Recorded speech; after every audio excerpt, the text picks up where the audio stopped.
La producción de Otra Mañana se comunica con los nuevos Motorola Moto G34 5G y Moto G24. Hello, Moto. El artículo 605 de la última rendición de cuentas creó el Fondo Infancia, que tiene como cometido abatir la pobreza infantil con recursos económicos destinados a financiar planes, acciones, proyectos o programas para la inserción social integral de los niños, niñas y adolescentes, integrantes de hogares en situación de pobreza. El fondo contiene 3 órganos: el Consejo Administrador, la Dirección Ejecutiva y el Consejo Asesor Nacional. Ayer, martes, se constituyó el primer Consejo Administrador del Fondo Infancia, compuesto por el MIDES, la Oficina de Planeamiento y Presupuesto, el Ministerio de Vivienda, el BPS, INAU, ANEP y ACE. La gestión de los fondos y el cumplimiento de los 17 proyectos presentados por las diversas entidades integran los cometidos de este órgano. Según se establece por el decreto presidencial del 11 de marzo de este año, el programa anual de acción de la Política Nacional para mejorar las condiciones de vida de los niños y adolescentes integrantes de hogares en situación de pobreza incluirá metas cuantificables y plazos para su cumplimiento. Entonces, ¿qué es el Fondo Infancia? ¿Con cuántos recursos cuenta? ¿Cuáles serán las políticas a aplicar? Lo conversamos en nuestra entrevista central con Cecilia Sena, directora nacional de Desarrollo Social. Sena, ¿cómo le va? Buenos días, gracias por acompañarnos. Buenos días, gracias a ustedes por la invitación. Es un gusto recibirla aquí en el estudio. En primer lugar, para ubicarnos, tal vez conviene aclararle al oyente qué es la Dirección Nacional de Desarrollo Social, cuáles son las políticas que lleva adelante y las tareas que tiene que encarar.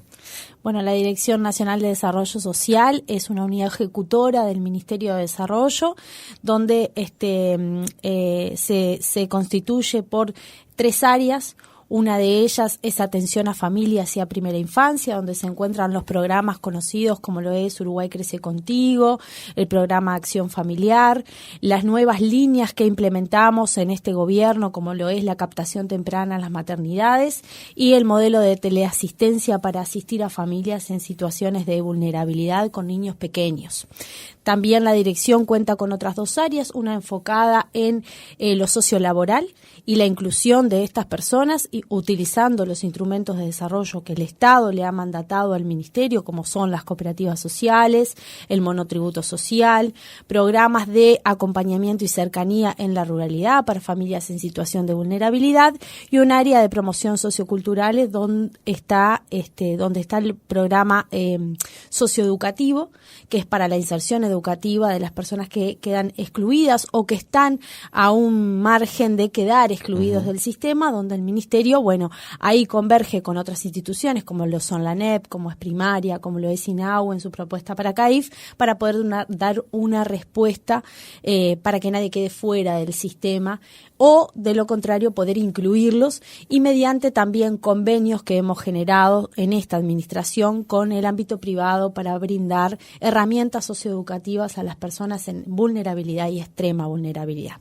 También en la dirección llevamos adelante lo que son las rectorías que se llaman en el Ministerio, con las acciones afirmativas que el Estado ha dictaminado, como lo es el trabajo con poblaciones afro y el trabajo con poblaciones LGBTQI+.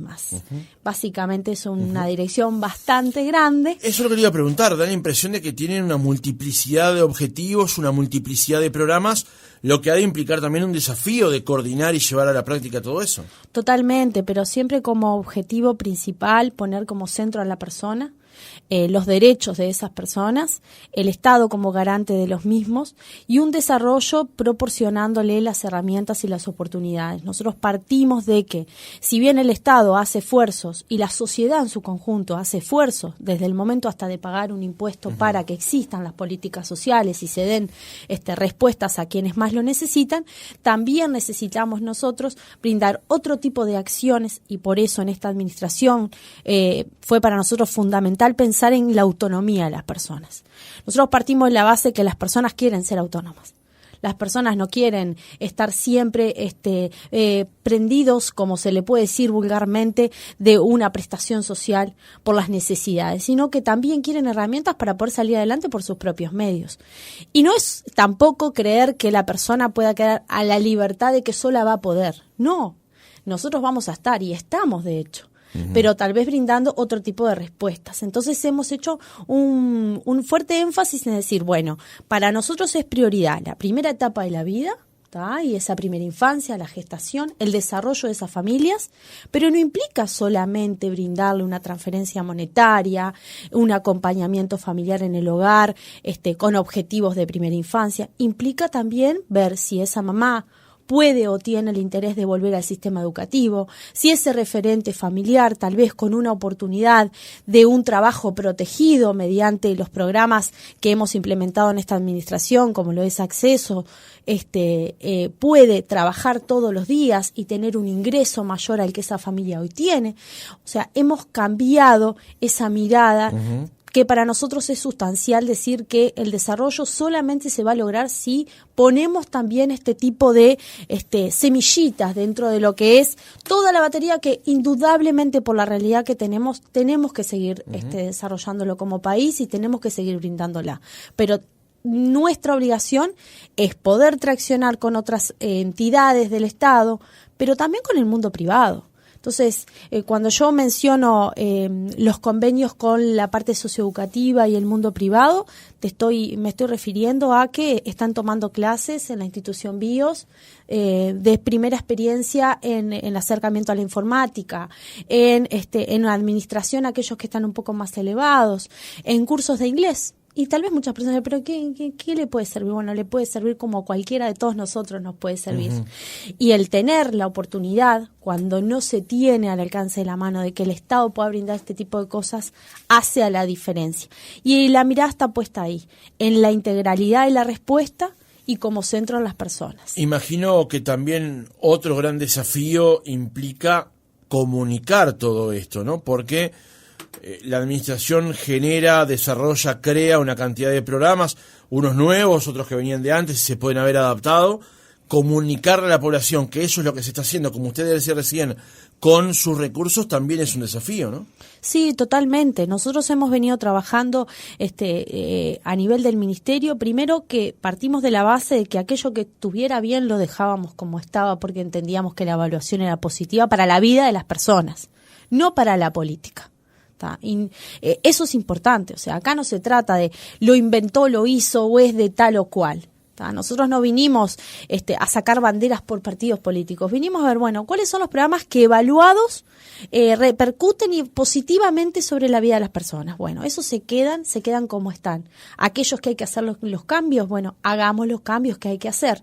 Y a su vez pongamos la impronta que para nosotros era sustancial pensar desde esa mirada de la autonomía.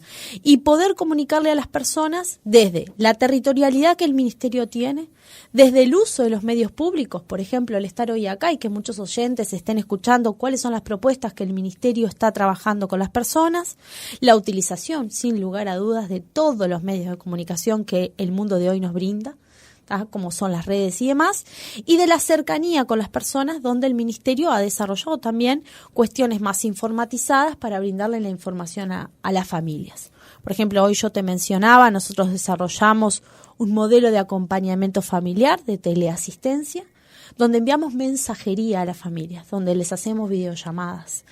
¿Y por qué nace esto? Y porque nos enfrentamos a una pandemia en el 20 y tuvimos que estar cerca. Y nuestra herramienta para estar cerca fue el celular en primera instancia. Porque el miedo de las familias nos transmitían, no quiero que venga el equipo a mi casa, porque podía traer COVID y no sabíamos qué podía pasar. Es una inseguridad absolutamente normal para la época, ¿no? Y por supuesto se tuvieron que desarrollar un montón de cuestiones vinculadas a lo informático para brindarle la información, mejorar los sistemas para que las personas puedan acceder, para que se puedan inscribir, para que puedan quedar incluidos en una prestación económica, para que sepan qué les corresponde y qué no, para que sepan cuándo comienza la inscripción a un CAIF para su hijo, cuáles son los requisitos, cómo nosotros podemos acompañar ese proceso. Y todo eso, digamos que a nivel mundial, el uso de las tecnologías ha sido un aliado para estar en cercanía. Pero sin duda es un desafío brutal el poder llegar con toda la información a la población que lo requiere. Hoy veníamos a conversar, Sena, con respecto al Fondo Infancia. Justamente ayer se constituyó el primer consejo administrador de este fondo. Fue creado por una serie de artículos de la rendición de cuentas. Lo crea el 605, el 606 le da sus objetivos. Cuéntenos sucintamente qué es el Fondo Infancia. Bueno, el Fondo Infancia, como tú mencionabas, lo determina la rendición de cuentas del año 23. Es un proyecto de ley que fue presentado por un legislador, puntualmente del Partido Independiente, el cual hizo Iván Posadas. Él, reunió todas las necesidades que entendíamos todas las instituciones públicas, y él también desde su lugar legislativo entendía que era necesario para poder iniciar un camino que era el poder sentar en la mesa a todas aquellas instituciones que tienen relevancia y que tienen incidencia en la vida de las familias con primera infancia, y que por tanto se tenía que tener un instrumento normativo que dijera no solamente es la voluntad política o personal de quien le toca dirigir tal o cual institución y su compromiso con el tema, sino también la norma lo obliga y le determina ser parte de un instrumento. ¿Qué es este Fondo Infancia? Que en principio lo que se crea ayer es el Consejo Administrador, presidido por nuestro ministerio, en la persona del señor ministro, y como alterna estaré yo en ese consejo, y los integrantes de las otras instituciones que tú mencionabas. Ese Consejo Administrador ahora tiene la obligación de constituir lo que es la empresa pública no estatal Fondo Infancia. Esto es importante porque cuando hablamos de la creación de una empresa pública no estatal hablamos de generar mayor flexibilidad en términos de lo que significa para el Estado muchas veces la ejecución presupuestal, las acciones para el logro inmediato. ¿Por qué entendemos que esto es importante? Porque en la vida de la primera infancia no se puede esperar. Cuando nosotros decimos, yo tengo una familia esperando para atenderla hace 3 años, si esa mamá vino gestando, ese niño ya tiene 3 años. Y el desarrollo de su cerebro, en lo que no le diste en esos 3 años, no lo vas a poder hacer. Sí, hay un tiempo neurálgico y vertiginoso, y es ese momento. Exacto. Entonces, partiendo de que es para nosotros fundamental incidir en esa etapa de la vida, es que surge el Fondo Infancia. Y bueno, este Consejo Administrador, constituido ya por todas las instituciones, ahora constituirá lo que es la empresa pública no estatal Fondo Infancia, y luego reglamentará su funcionamiento, su dirección ejecutiva, y asimismo lo mandatará y trabajará en conjunto en el seguimiento de lo que ya venimos haciendo, porque es importante mencionar que nosotros, como gobierno, pusimos prioridad a la inversión de primera infancia, y cuando decimos prioridad, lo hicimos en la materialidad, en recursos económicos. Cuando tú mencionabas hoy un seguimiento de 17 proyectos, estamos hablando de instituciones como Ministerio de Salud Pública, ACE, ANEP, INAU, por supuesto Ministerio de Desarrollo Social, que somos parte de esa ejecución presupuestal de $50 millones, de más de 2.000 y pico de millones de pesos, para que los uruguayos tengan noción de eso, que son volcados no solamente en transferencias, sino en un montón de proyectos que cada institución está desplegando en el territorio en la etapa de la primera infancia. Pero también somos conscientes de que hay instrumentos que faltan y de que hay mejoras para hacer, porque así nos lo determinan los números hace más de 10 años en nuestro país, donde toda la sociedad y todo el sistema político tenemos que ser conscientes de que las acciones en estas políticas son de ayer, de hoy y del mañana. O sea, no es algo que alcance hoy, pero tampoco va a ser suficiente, y por tanto hay que seguir invirtiendo en ese sentido y dotándolo de instrumentos normativos que ordenen, que hagan un seguimiento, que realmente vean el cumplimiento de las metas de las instituciones, y eso es lo que el Fondo Infancia hoy está presentándole a la política pública, porque llegó para quedarse en la política pública en materia de primera infancia, un espacio de articulación, de seguimiento y de ejecución presupuestal de las acciones más importantes para la primera infancia. Sobre eso último le quería preguntar. Entonces, el Fondo Infancia tendrá un rol articulador, tendrá un rol también de sugerencia, Por ejemplo, si una entidad quiere atender un plan vinculado a esta población, ¿debe consultarlo, debe comunicarlo, debe incluirlo dentro de una acción grupal justamente en el marco de esta nueva institucionalidad? Sí, no pidiéndole permiso, ¿no? Digo, esto, pero sí es parte de que la norma lo que hace es, bueno, todas las acciones que hagamos vinculadas a las familias con primera infancia y adolescencia, lo vamos a tratar de generar en este ámbito, en este consejo administrador, que con su dirección ejecutiva, que por supuesto cuando esté en funcionamiento planteará un plan de trabajo y por tanto va a tener que primero decir voy a incluir en este plan de trabajo los proyectos que ya se vienen generando, pero también los desafíos futuros, las acciones futuras, tanto que la propia dirección ejecutiva pueda plantear como las que las instituciones vayan demandando. Porque además hay que tener claro y presente algo, la política social no puede ser rígida. Nosotros no nos podemos quedar abrazados de herramientas pensando que esa es la única alternativa y solución para cambiarle la vida a una persona y a los niños.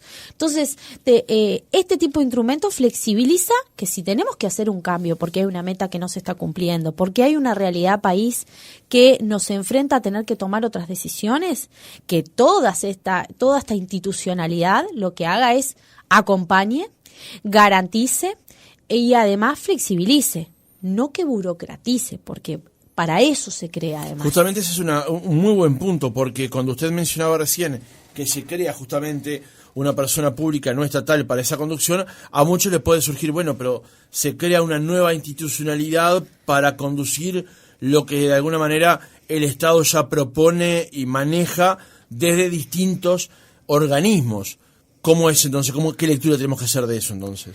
Se crea para coordinar todas las acciones que el Estado hace desde diferentes organismos, para sentar en la misma mesa, para que no tengamos solapados algunas acciones unas sobre otras, para ordenar los recursos que tenemos cada uno, que son finitos, que lo han sido siempre y que además en términos de la realidad de las personas requieren de una respuesta inmediata. Se crea para hacer un seguimiento de que realmente las ejecuciones presupuestales de las instituciones que piden para el cumplimiento de sus proyectos se den de la manera que se tienen que dar, para viabilizar en ese sentido. Entonces, yo creo que esto es un hito histórico para el país en términos de materia de la política pública para la infancia, porque lo que hace es generar una institucionalidad, porque la genera, es una empresa pública no estatal, el Fondo Infancia, pero es una institucionalidad con la flexibilidad que el Estado precisa para poder responder en esta etapa de la vida.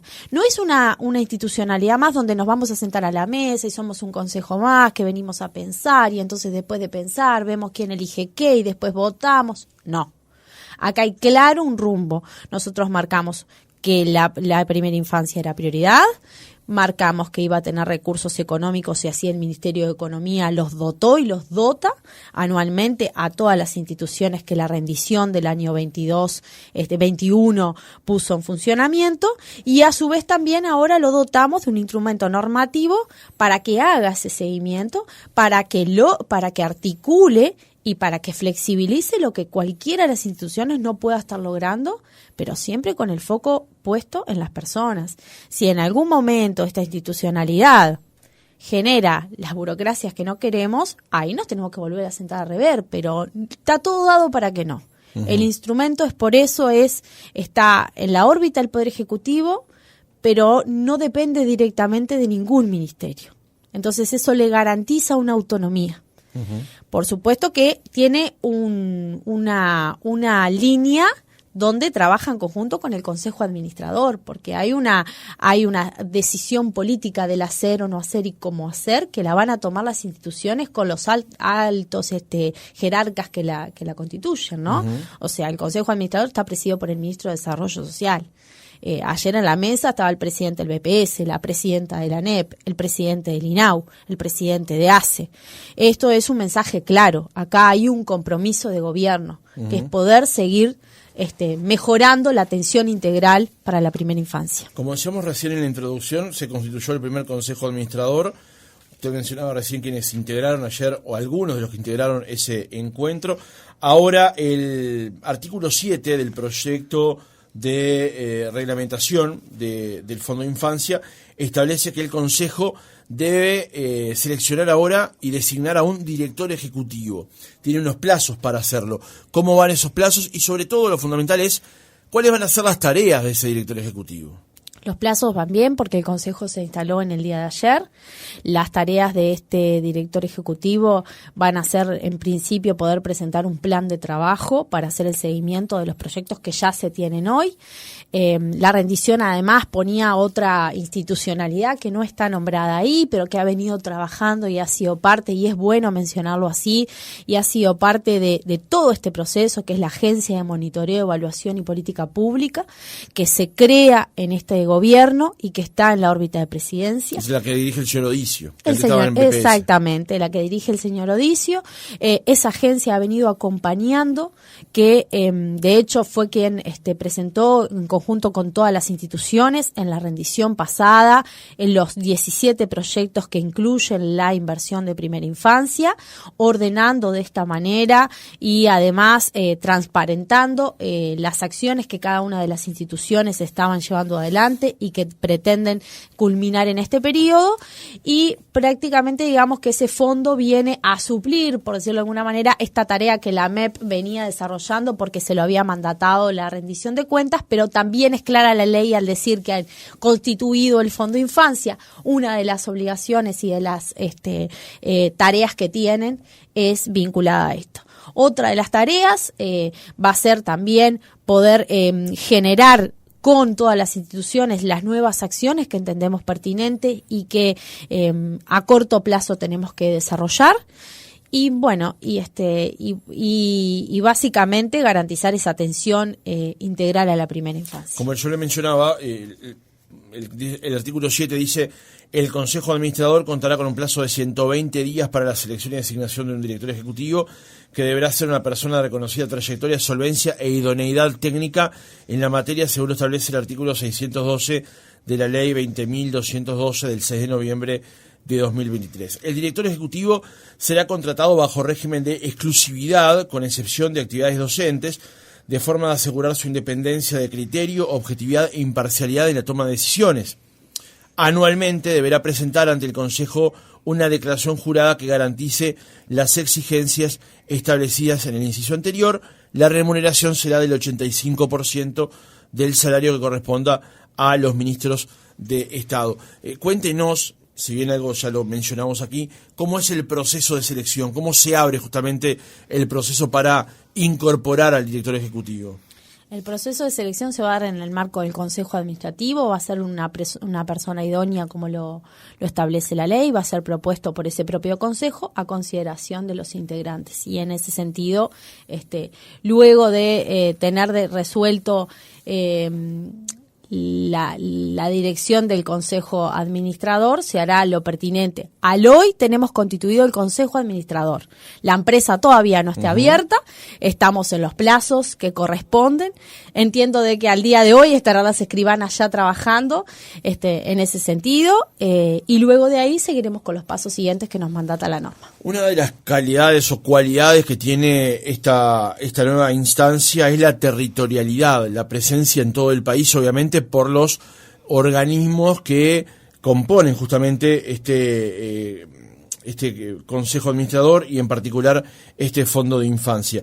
De hecho, en el artículo 8 justamente de la reglamentación establece que el Consejo Administrador procurará la realización de sesiones de distintas ciudades del interior del país. O sea, la idea es que los que se reunieron ayer aquí en Montevideo, en Torre Ejecutiva, tengan reuniones similares en el interior del país con una determinada frecuencia. Sí, eso es basado en un eje de descentralización, porque la mayoría de los consejos que se crean por norma, y que en este país hay un montón para todas las temáticas, y nuestro ministerio participa, te diría que del 99.9% de esos consejos, a excepción de los que no les mandata la ley, no tienen la particularidad de salir de la centralidad. Y nosotros entendemos que hay que salir de la centralidad por una simple razón. Primero, porque las realidades, si bien pueden ser semejantes, no son todas iguales. y cada localidad tiene sus situaciones para poder responder de acuerdo a esos arreglos locales y a esas idiosincrasias que se puedan tener en cada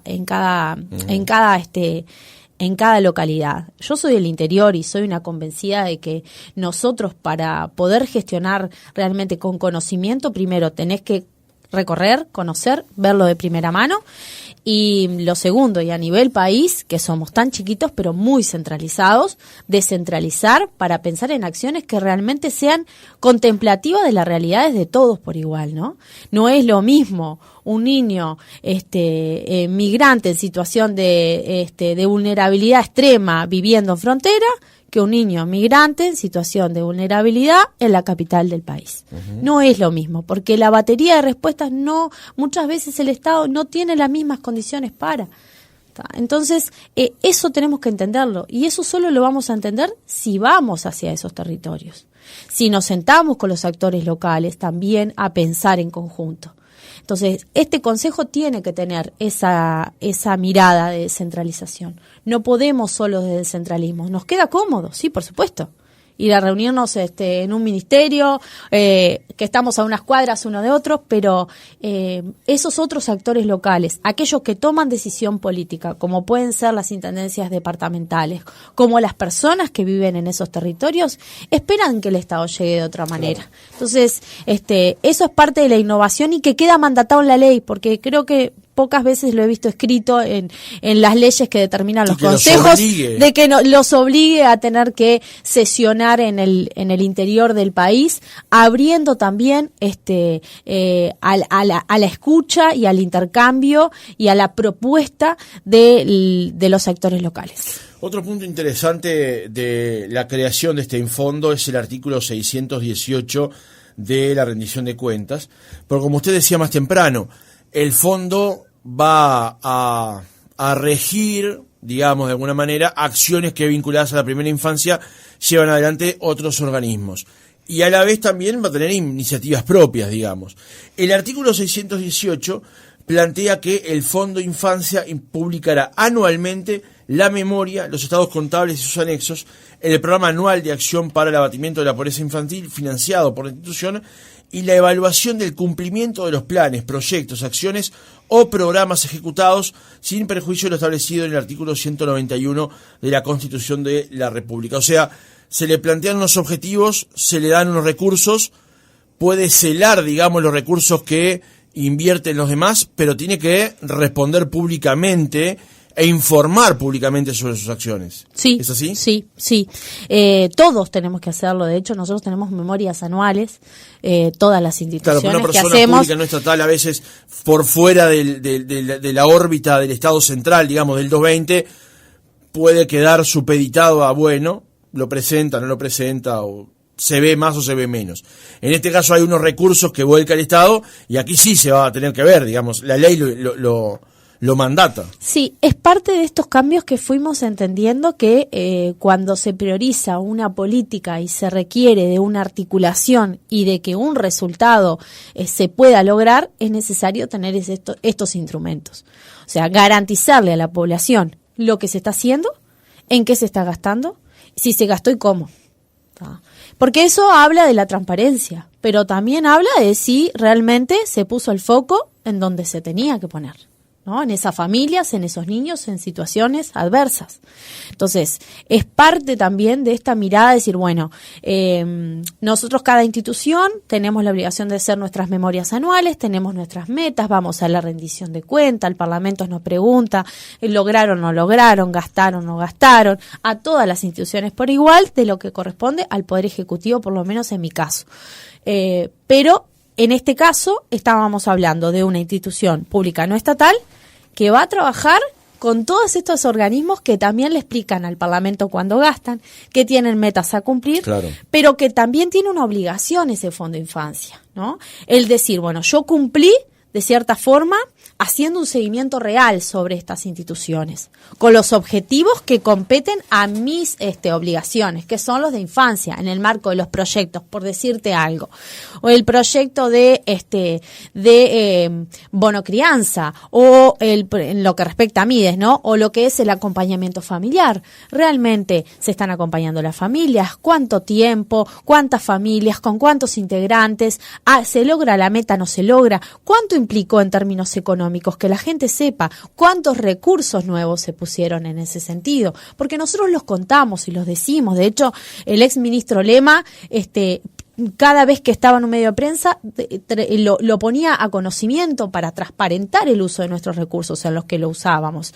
Pero más allá de eso, tiene que existir el instrumento normativo que haga que todos los ciudadanos tengan el acceso a la información y la transparencia, pero sobre todo de que si realmente es prioridad y realmente nos importa, nos tiene que importar en todo, en el hacer, en el controlar y en el mostrar los datos, sean cual sean, aquellos que sean beneficiosos o aquellos que digan, bueno, no se cumple la meta, esto hay que reverlo. Es parte de ese rol del Fondo Infancia. Bien, en el cierre de la entrevista, un oyente del 268 nos dice, usted es sanducera, porque lo dijo al pasar, sí, pero no aclaró, y se ve que alguien la conoce y aclaró que usted viene de la Heroica. Soy sanducera, yo soy de la Heroica. Exactamente. Sí, bueno, de la tierra de los guapos. En el cierre de la entrevista, usted ayer en su cuenta de X dijo, hoy se concretó un hito en materia de políticas de infancia. Recién volvió a utilizar ese término. ¿Qué es lo que espera que pase con el Fondo Infancia, con su conducción y sobre todo con sus objetivos? Yo espero que este instrumento garantice todas aquellos no sé si el concepto es problema, pero aquellos desafíos que tal vez tiene la política en términos de la burocracia que el Estado tiene para lograr que sucedan cosas en la vida de esas familias, ¿tá? Porque uno cuando gestiona desde el lugar del compromiso con el tema, es mi caso, por ejemplo, ver una situación de una madre en vulnerabilidad, embarazada, que requiere de un montón de cuestiones y que nosotros llegamos como Estado, pero no es suficiente tal vez, pero además de no ser suficiente, muchas veces llegamos tarde por los tiempos que tenemos para poder lograr determinadas cuestiones, materialidad, acceso a, todo eso, que este fondo venga a empujar todas estas acciones que no fueron solo inventadas por este gobierno, ¿no? Porque yo en ese sentido, uno tiene que tener la humildad suficiente y política de decir que en este país las políticas de infancia llevan años construyéndose. El CAIF no nació ayer, ni nació con un gobierno del Frente Amplio, ni con un gobierno de coalición como el que tenemos ahora. Pero nosotros dijimos, ese instrumento es válido. Entendemos que es una respuesta de cuidado para los niños y vamos a fortalecerlo. Lo que es toda la batería de acompañamiento familiar del programa Uruguay Crece Contigo, no lo inventamos nosotros. Ahora lo fortalecimos nosotros. Tomamos la decisión de hacerlo. Sí incrementamos y creamos una transferencia económica para la primera infancia, como lo es el bono crianza. Eso sí, podemos decir, lo hicimos en este gobierno. Ahora, ¿qué es lo que esperamos? Que este fondo garantice que todas estas medidas de política pública se sostengan en el tiempo, que se mejoren en la respuesta y que los tiempos del Estado, que el propio Estado no sea el enemigo del Estado para cambiarle la vida a las personas. Eso espero. Cecilia Cela, directora nacional de Desarrollo Social, gracias por haber estado otra mañana con nosotros. Gracias por el espacio.